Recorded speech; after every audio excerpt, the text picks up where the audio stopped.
या जो स्ट्रोक होता है वो स्ट्रोक कितने प्रकार का होता है? तो प्यारे दोस्तों स्ट्रोक दो प्रकार का देखने को मिलता है। अरे स्ट्रोक कितने प्रकार का? दो होता है। एक होता है जिसको बोला जाता है इस्चीमिक, यही मोस्ट कॉमन होता है। अरे इस्चीमिक को ही अपन most common type of stroke बोला जाता है। और दूसरा होता है जिसको बोला जाता है हेमरेजिक। दूसरा होता है हेमरेजिक। दूसरा कौन सा होता है? तो ध्यान रखिएगा हेमरेजिक होता है। और हेमरेजिक में क्या देखने को मिलता है सर? इसमें रप्चर हो जाती है। क्या हो जाती है? इसमें वेसल्स रप्चर हो जाती है। दोनों के अंदर जो वेसल्स है, इस्चीमिक का मतलब इसमें क्या देखने को मिलता है सर? इसमें देखने को मिलता है थ्रोम्बस फॉर्मेशन। क्या होता है? थ्रोम्बस फॉर्मेशन देखने को मिलता है। या फिर जिस कंडीशंस को अपन थ्रोम्बस फॉर्मेशन नहीं बोलो तो ये बोल दो एथेरोस्क्लेरोसिस। अरे ध्यान रखिएगा थ्रोम्बस फॉर्मेशन बोल दो, या जिसे आप क्या नाम दे सकते हो? एथेरोस्क्लेरोसिस के नाम से बोल सकते हो। तो मोस्ट कॉमन टाइप तो यही होता है कि ब्रेन को जाने वाली शुद्ध खून की नलियां हैं वो ब्लॉक हो गई, इसके कारण इसी को कहते हो लकवा मार गया। ऐसे मरीजों को पोजीशन कौन सी देनी चाहिए? Flat position. हेमरेजिक में कौन सी देनी चाहिए? तो हेड एलिवेटेड पोजीशन दी जाती है ताकि ब्रेन को पहुंचने वाला थोड़ा ब्लड में चेंजेज आए। अगर प्यारे दोस्तों इस कंडीशन के अंदर मैं बताने की कोशिश करूं, जैसे कि प्यारे दोस्तों आप सब लोगों को पता है कि अपना हार्ट है, या आप सब लोगों को पता है कि अपना हर्ट देखने को मिलता है। चलो इस हर्ट को गायब कर देते हैं और आप लोगों को चीज को समझाने की कोशिश करते हैं कि मामला या माजरा क्या देखने को मिलता है। इधर से उधर की तरफ चलेंगे। जैसे कि अरे जैसे कि मान लीजिएगा कि ये कुछ स्ट्रक्चर्स आपके सामने डेवलप हो जाती है, ये इस प्रकार से देखने को मिलती है। ध्यान रखिएगा। अरे याद रखिएगा इस कंडीशंस को आप लोग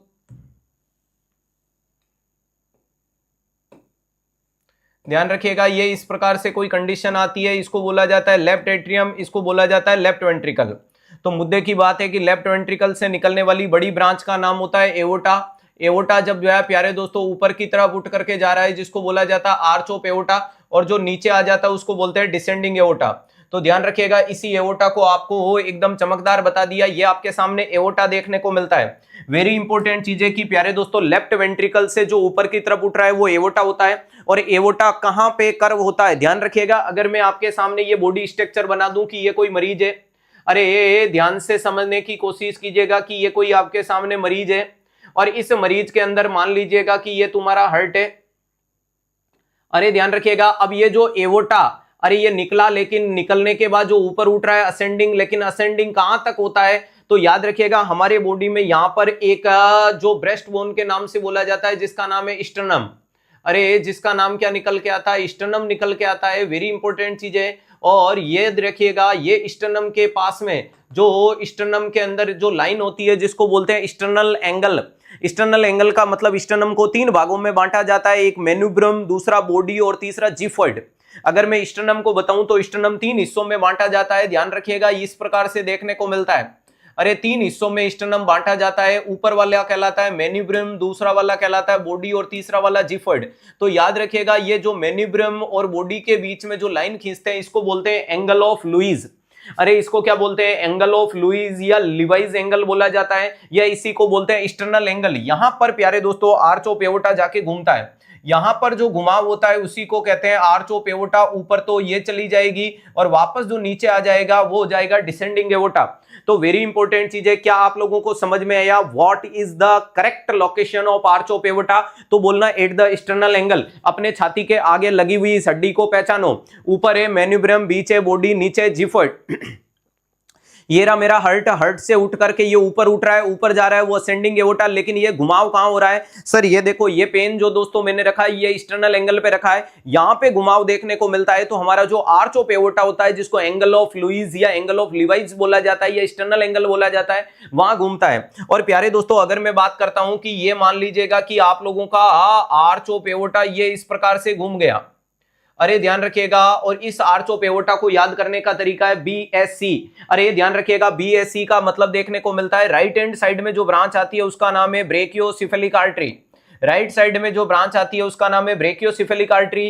अरे उसके बाद में निकलती है लेफ्ट कॉमन कैरोटेड आर्टरी, और इसके बाद में आ जाती है जिसका नाम है लेफ्ट सबक्लेवियन आर्टरी।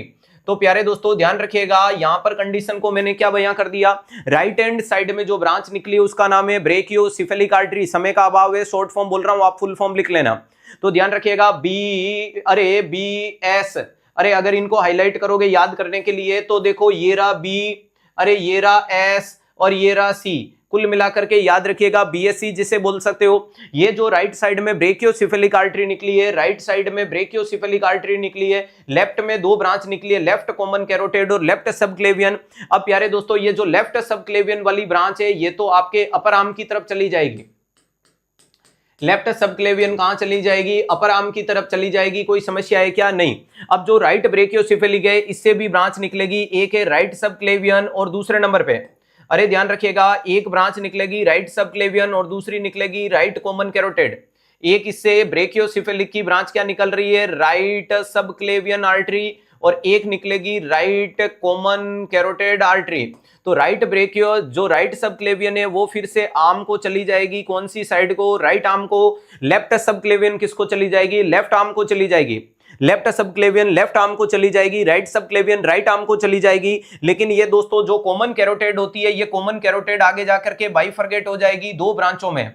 एक का नाम होगा एक का नाम होगा एक्सटर्नल कैरोटिड आर्टरी, दूसरी का नाम होगा internal carotid artery. Same to same चीज आपको राइट में देखने को मिलती है। राइट में भी दो ब्रांचें जाएगी, एक जाएगी एक्सटर्नल राइट कैरोटिड, एक जाएगी इंटरनल कैरोटिड। तो ब्रेन के अंदर राइट इंटरनल कैरोटिड, ये आपके सामने है एक्सटर्नल कैरोटिड आर्टरी। तो वेरी इंपॉर्टेंट चीज है, ध्यान से समझिएगा। अब जो आपकी सबक्लेवियन है, सबक्लेवियन से एक ब्रांच निकलती है प्यारे दोस्तों जिसका नाम है वर्टिब्रल आर्टरी। इधर से भी निकली वर्टिब्रल, अरे इधर से भी निकली वर्टिब्रल, आने वाली वर्टिब्रल और बन जाती है तो ये कहलाती है बेसिलार आर्टरी। अरे जुड़ जाने पे क्या कहलाती है, बेसिलार आर्टरी के नाम से बताया जाता है। तो वेरी इंपॉर्टेंट चीज है, ऊपर उठने वाली का नाम है वर्टिब्रल। वेरी इंपॉर्टेंट चीजें वापस से मैं बताने की कोशिश करूं, कंफ्यूजन नहीं होना चाहिए। ये रहा मेरा हार्ट, हार्ट के लेफ्ट वेंट्रिकल से क्या निकला, एवोटा, एवोटा के अंदर ऊपर उठा असेंडिंग एवोटा, घुमावे आर्च ऑफ एवोटा।